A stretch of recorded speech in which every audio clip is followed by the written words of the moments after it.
ஆன்மீக அன்பர்கள் அனைவருக்கும் வணக்கம். உங்களை எல்லாம் இந்த ஆன்மீக சேனல் மூலமாக சந்திக்கிறதுல நான் ரொம்ப சந்தோஷப்படுறேன். நாங்கள் போடுற வீடியோ எல்லாம் உங்களுக்கு பிடிச்சிருந்தா நீங்கள் லைக் பண்ணுங்க, ஷேர் பண்ணுங்க, கொளுத்தூர் பாபா டெம்பிள் சேனலுக்கு நீங்கள் சப்ஸ்கிரைப் பண்ணுங்க.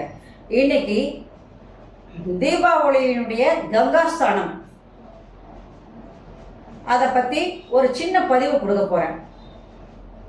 ஏற்கனவே தீபாவளி பற்றி நிறையா சொல்லியிருக்கேன், உங்களுக்கே நல்லா தெரியும், அதெல்லாம் திருப்பி சொல்ல வேண்டாம். இதில் இந்த கங்காஸ்தானத்திலேயே துலாஸ்தானம், கங்காஸ்தானம் இது ரெண்டும் எப்படி சிறப்பு வாய்ந்தது அப்படின்றதும் அதோடைய முக்கியத்துவம் என்னன்றதை பற்றி மட்டும் ஒரு சின்ன பதிவு உங்களுக்கு கொடுக்குறேன். தீபாவளி அப்படின்னு சொன்னால தீப ஒளி திருநாள் என்றுதான் சொல்ல வேண்டும். இதை ரெண்டு வகையாக இந்த தீபாவளி திருநாளை பிரிக்கிறோம். எப்படின்னு சொல்லி கேட்டீங்கன்னா,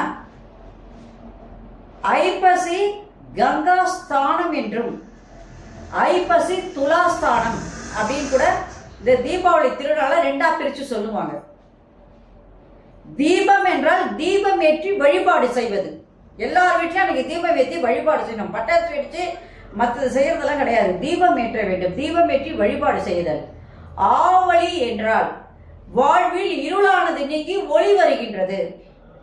பட்டாசு வெடிச்சு படப்படான்னு நம்ம சதம் கேக்குதுன்ற சொல்றதை விட வாழ்வில் நமக்கு ஒளியானது, தெய்வ ஒளியானது கிட்டி நம்முடைய வாழ்க்கையானது இருள் நீங்கி மேன்மை அடைகிறது என்பதுதான் முக்கியமானது.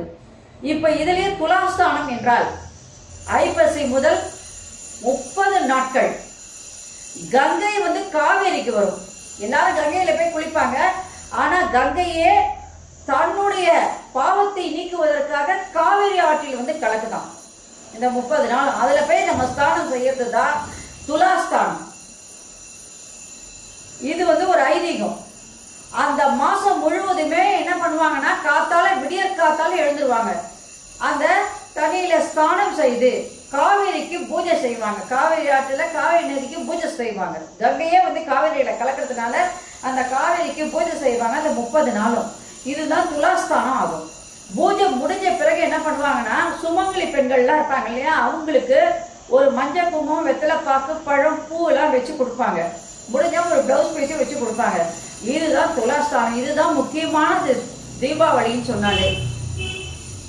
இதை நீங்க புரிஞ்சுக்கணும். கங்கையே தன்னுடைய பாவத்தை நீக்குவதற்காக காவேரியோடு கலக்குது. அப்ப அந்த காவேரி நதிக்கு நாம என்ன பண்றோம், ஒரு நன்றி சொல்லும் ஒரு நாளாக இது அமைகிறது. அந்த 30 நாள் அந்த தாய்க்கு பூஜை பண்றோம், காவேரி தாய்க்கு. அதான் துலாஸ்தானம்.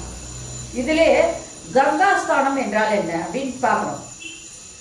தீபாவளி அன்னைக்கு காத்தால 3 மணிலிருந்து 5 மணிக்குள்ள, தீபாவளி அன்னைக்கு வருது 20/10/2025, ஐப்பசி மாசம் 3ஆம் தேதி தீபாவளி திருநாளாக இருக்கு.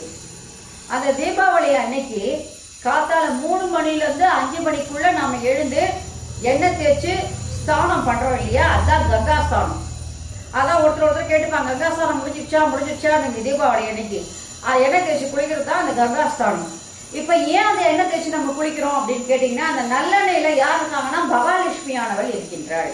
அந்த சீக்காயில யார் இருக்காங்கன்னா சரஸ்வதி தேவி இருக்கின்றாள். அந்த சுடுதண்ணியில யார் இருக்காங்கன்னு பாத்தீங்கன்னா கங்கா தேவி அங்கே வாசம் செய்கின்றாள். நம்ம புது உடை அடுத்து அணிகிறோம் இல்லையா, அந்த புது உடையில் மகாவிஷ்ணுவானவர் அங்கே காட்சி தருகின்றார். சந்தனம் எடுத்து விட்டுக்கிறோம். அந்த சந்தனத்துல யார் இருக்காங்கன்னா பூமாதேவி அதுல வாசம் செய்கின்றாள். குங்குமத்துல அன்றைக்கு மகாலட்சுமியானவள் வாசம் செய்கின்றாள். அன்னைக்கு தீபாவளி லேகியன்னு ஒண்ணு பண்ணுவாங்க.